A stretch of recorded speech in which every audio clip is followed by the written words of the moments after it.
I'd like to invite Professor Emeritus Rhoda Reddock to make a presentation now.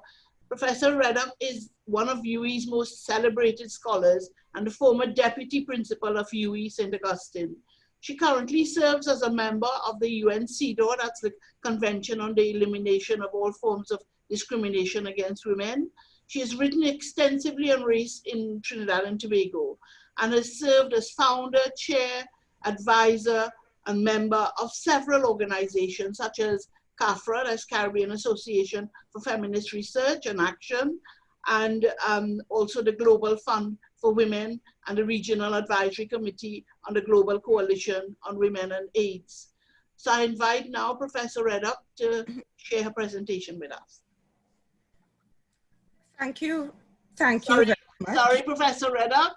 Just to say that the title of Professor Reddock's presentation is Understanding Ourselves, Confronting Shame, Blame, and Internalized Racisms, Reimagining the Future. Thank you very much, Leila. Elections and post-election periods in Trinidad and Tobago are difficult times for us. They are particularly difficult because they reach deep down into our fears and insecurities resulting from living in a racially polarized post-colonial society. Writing in 2004, Ralph Premdas observed, each election that came tended to raise anew all the unresolved issues of ethnic equity. An election campaign assumed the form of identity rivalry expressed in a collective communal struggle in which the claims of each community as a whole were reignited anew and expressed in uncompromising terms. The historic 1995 elections, with the first UNC-NAR victory, was a welcome development for many. The accession to power of Basilio Pandey was seen as a fitting recognition of the 150th anniversary of the arrival of Indians to Trinidad and Tobago. And for Tobagonians, it meant inclusion in the government of a Tobagonian political party. While Indo-Trinidadians rejoiced, for sections of the Afro-Trinidadian community, there was a deep sense of loss. Among others, this was reflected in what Gordon Rolle refers to as the race calypsos of the 1996 season. For example, Crocro's Black Man or Lil Look for That, Sugar Aloe's The Facts, and Mystic Prowler's Sat on Top. This onslaught of race calypsos in the tents during that period, it is argued, caused many calypso-loving Indians to stop attending the tents. Politicians whose core political base is a racialized one are often unaware of the ways in which this racialized and generally divisive politics affects citizens. Even when overtly racialized statements are not made, the viciousness of the language and the imagery creates deep wounds. Attacks on political leaders become attacks on the people of those ethnic groups and perpetuate the feelings of shame, anger, victimhood, and even hatred on which ethnic tensions and conflicts are built. Often, as we heard, party leaders don't apologize for the hurt caused by their words or denounce their members, followers, or supporters who do so. So the wounds are left to fester. But 2020 brought something new. It was predicated on two key stereotypical narratives. The first, that Africans or Afro-Trinidadians are at the bottom of the economic pile. They have made no progress since independence or since slavery, if according to who you listen to. Their educational and economic performance has been poor because unlike Indians, they are lazy. They receive no privileges, for example, land, good schools. They didn't go into business and could not access private sector opportunities because of their color and race. And second, whites and Indians, on the other hand, receive certain privileges which allowed them to progress.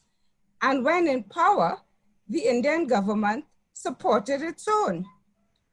Indians, what is worse, the PNM government, in power for most of the time since independence, had failed Afro-Trinidadians.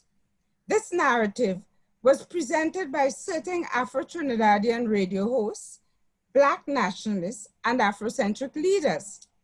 The corollary to this was the argument that Indians had done better because their family system was stronger.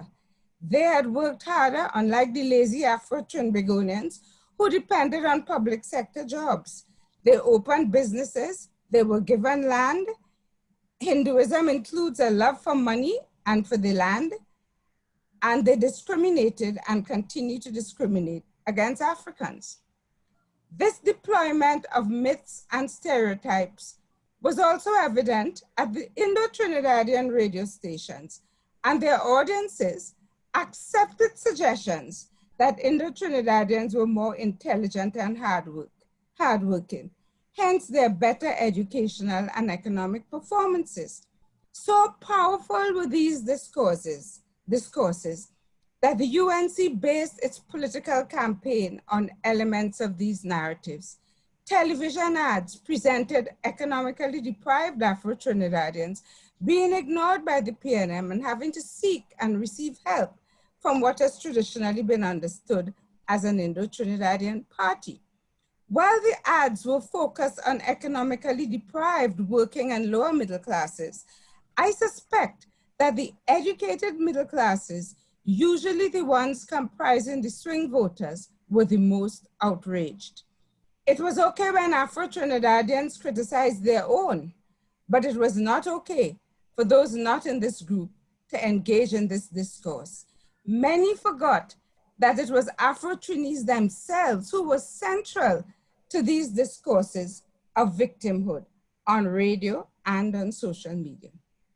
These dangerous myths and stereotypes generate little real understanding of the legacy of historical, socioeconomic, and cultural forces at work in our country. They also create boundaries for young people, limiting their aspirations of what they could become. In divided and unequal societies, there is also the phenomenon of alterity, where one group's definition of itself is constructed in opposition to the other. Where, for example, if women become the majority of teachers, then men leave to find a place that continues to be defined as masculine. Similarly, if the girls do well in school, then it would be unmasculine for the boys to do well unless they can do so well as to beat all the girls. Similarly, if educational success is defined as Indian, then Africans, especially boys, have to self-identify away from it. In other words, our societies and our behaviors are complex and not the result of any single fact, but the intersections of race, ethnicity, color, class, sex, gender identification, geography, as well as our socioeconomic and historical context. Post-elections 2020, and once again, the sense of loss is great. This was not just a political loss, it was a collective group loss, a sense of disappointment, shame, and anger. While in 1995, that loss was reflected in the race calypso, in 2020, it was social media. Persons groomed by popular media to see themselves as successful, as superior, and as wealthy, erupted in anger and a deep sense of loss at the victory of the perceived less worthy and also ethnically inferior persons who did not deserve this. In other words, it was not a party that lost, but a significant group of people. The power of myths and stereotypes is that they often include aspects of truth which make them difficult to challenge, but they need to be challenged if we are to begin to make our way back from where we have arrived. One such myth is that unlike Africans, Indians were given land at the end of their indentureship period. The historical evidence is that between 1869 to 1880, 11 years, Indian men, on completion of their indenture, were granted 5 acres of crown land in return for forfeiting their right to repatriation to India. A total of 2,643 adult males received a total of 19,055 acres of crown land under this scheme. From all reports, it was poor quality land, far from services, close to the sugar estates with poor access roads, so much so that some Indians felt they were tricked to defraud them out of their return passage. In addition, Africans accessed land in varying ways by directly occupying it as peasant farmers, for example, what we would today call squatting, immediately after emancipation, through land grants. For example, the Americans in Moruga, who each adult male was given 16 acres of undeveloped forest, demilitarized West Indian Regiment soldiers in various parts of the country. In addition, between 1880 to the 1920s, crown lands were opened up for sale in 10-acre plots at £1 per acre. And Africans of all types, including West Indian migrants and all other ethnicities, purchased land, many of them involved in cocoa production and cane farming. On another occasion, we could similarly deconstruct the myths surrounding educational performance and success, as well as the lazy myth and stereotype. The question now is, how did we get here? How do we understand and make sense of this situation? And how do we begin to transform it? Race is a feature of the modern history of Europe and was central to the conquest of the Americas. It was a key organizing principle of colonialism. Our Trinidad and Tobago story begins with the near decimation of the indigenous peoples and forced transportation and enslavement of Africans. Indentured Indians, therefore, entered an already racialized, color-coded, hierarchical social structure. Unlike later entrants and Chinese, Portuguese, Jews fleeing persecution, trading communities like the Sindhis and Middle Easterners and others were inserted and located within this ranking system. As we heard before, racial meanings permeate all social, political, and economic relationships in Trinidad and Tobago. We understand almost everything through the prism of race. Race becomes an explanation for all failure, achievement, economic decisions, marriage decisions, educating decisions, employment decisions, and of course, voting decisions, although all of this not completely.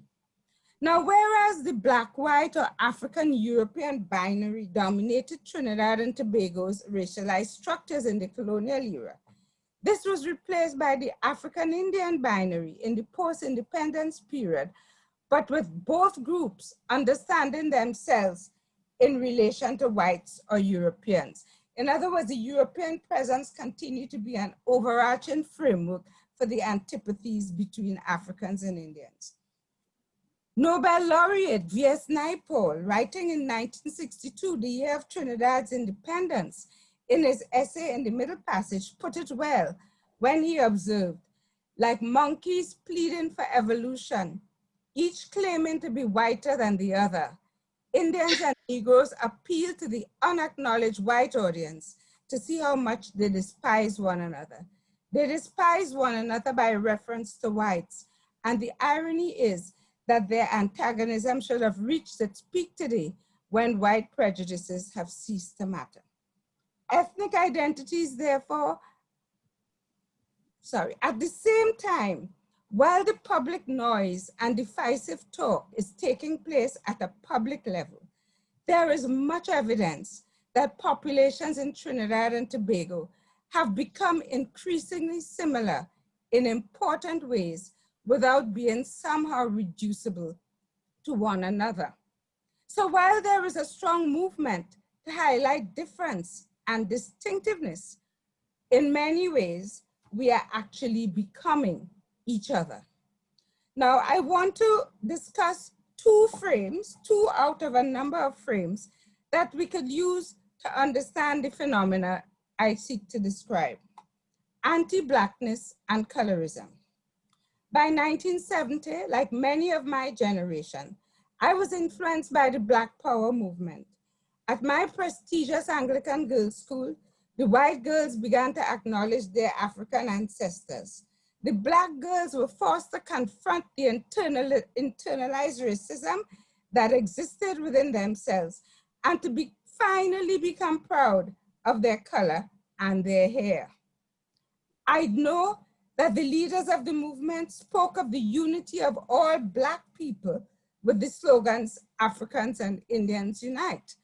But I do know, I also recall, and that statement may be cause for concern.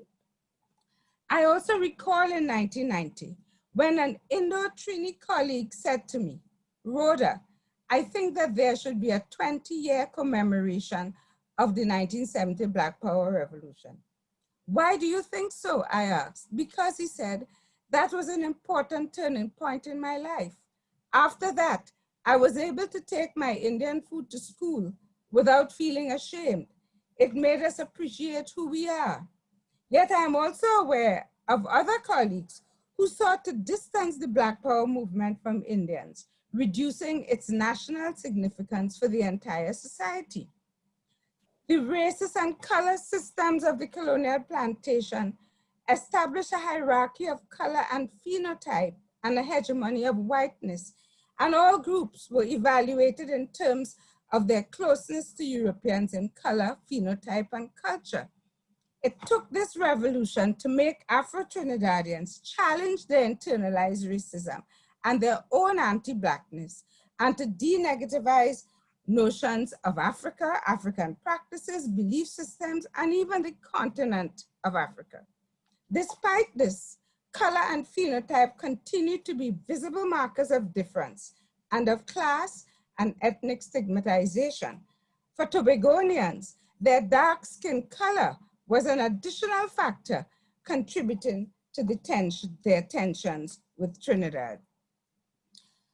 My colleague and friend, Indian human rights activist and feminist Kalpana Kanabiran, would also remind me during her visit to Trinidad in 1995, that year of the anniversary of arrival, that colonial negativization of Blackness would have reinforced already existing negative notions of Blackness brought to the region from South Asia. She would remind me that color has also been an important signifier of status and difference in Indian society, which no doubt influenced Indian immigrants' relationships with African descendants in the region and the antipathy towards Blackness. Now, this antipathy would have been compounded by the fear by Indo-Trinidadians of being invisibilized or losing their distinctiveness within an Afro-dominated, quote unquote, Black Caribbean space.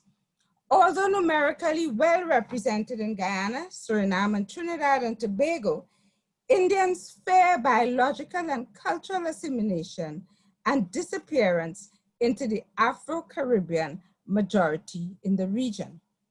Today, we continue to have this ambivalent relationship with whiteness, a continued mistrust of white people alongside an acceptance of their superiority.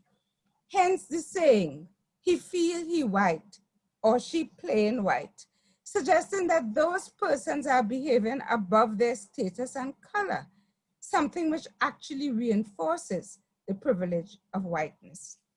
The second frame is what I call competing victimhoods. Now, in the colonial period, it was much clearer to understand who was the oppressor and who was the victim.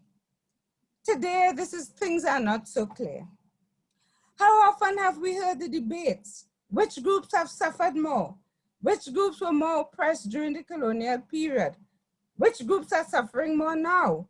Who has more jobs, more income, more land, more power? Who is more successful? Who is more racist? Who is discriminating against whom? Who is being discriminated? Who has sacrificed more for the country? Who is the real victim here? Who is the oppressor and who is the oppressed now? Narratives of suffering and sacrifice become important mechanisms for nationalist and ethnic mobilization. They serve to strengthen feelings of solidarity and community. They rally the troops to greater and greater struggle and sacrifice. They generate feelings of national or ethnic pride and stimulate masculinist notions of bravery in defense of women, family, community, and nation. They also help to justify demands for compensatory justice and other strategies, legal or illegal, to improve the group's access to social and economic resources. But these competing narratives are also able to create distance between self and others, which opens the way to violence and even genocide. In other words, in the cacophony of noise that these discourses produce, we focus so much on the other that there is no room for internal self-reflection or space to empathize with the situation of the other. Racialized contexts are difficult enough when hierarchies are clearly visible, but where the groups concerned are relatively equally placed or equally displaced, as in many parts of the post-colonial world, the potential for conflict is much higher. First Nations peoples remind us that they are still around. They have not totally disappeared, as often stated in historical texts.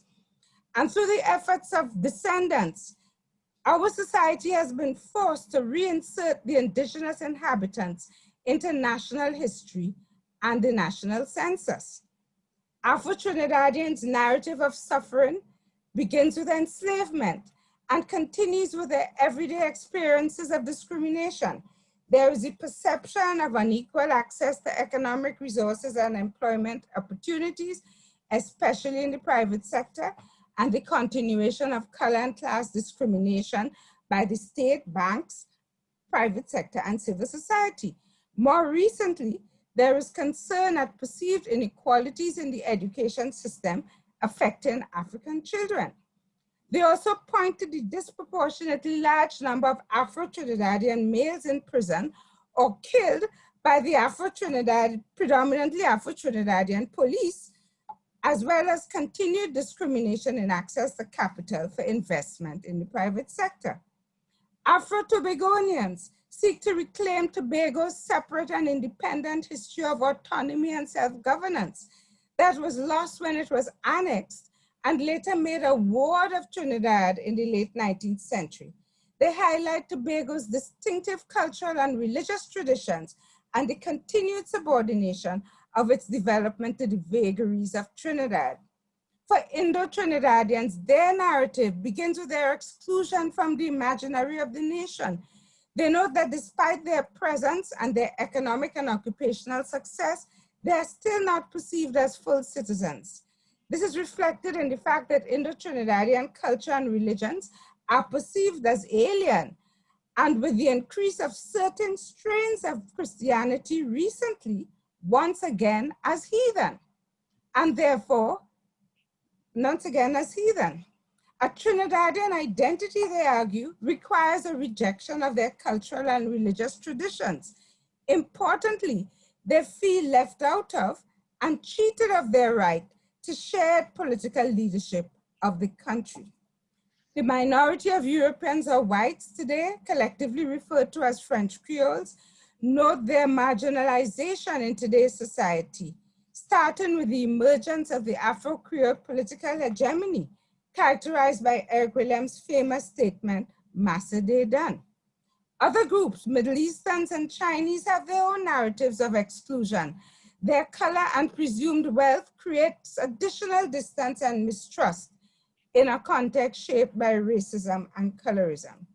Characteristic of all these groupings is the underlying feeling of shame, which we all harbor about the ways we enter the societies, this society, as oppressors, as oppressed, as refugees, as illegal immigrants, or of our now diminished status. So all of us carry this underlying shame that fuels our need to contest and to seek to heal our wounded self-concept.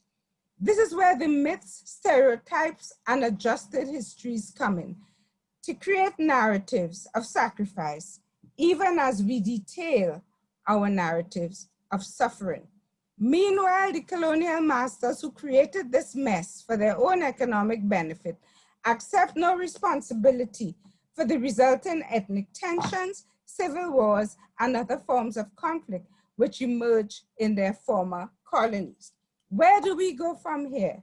This is the moment to demand a politics that consciously and publicly attacks racism in all forms, establishing platforms that begin to forcibly challenge the very idea of race that is embedded in our views of the world. Mechanisms must be introduced that don't simply react, but challenge us to imagine a different world.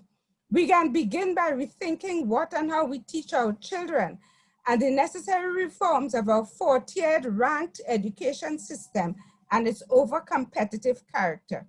Our artists, writers, and poets are important here, and we must be prepared to listen.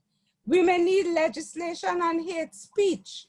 We also require anti-racist and diversity education to be integrated at all levels of our education system and through public television and public radio, incorporating a deeper understanding of our history and sociology. The acerbity and violence of our language must be addressed. The absence of empathy and civility in how we address each other, even as we debate, argue, and contest. We are not all strong enough to take it. The systematic factors reproducing and deepening social and economic inequalities must be understood and addressed. In closing, as we observe ethnic tensions, conflict, violence, and in closing, as we observe ethnic tensions, conflict, violence, and even genocide in other parts of the post-colonial world, let us not believe that it can't happen here. God is not a Trini, because it can. Thank you.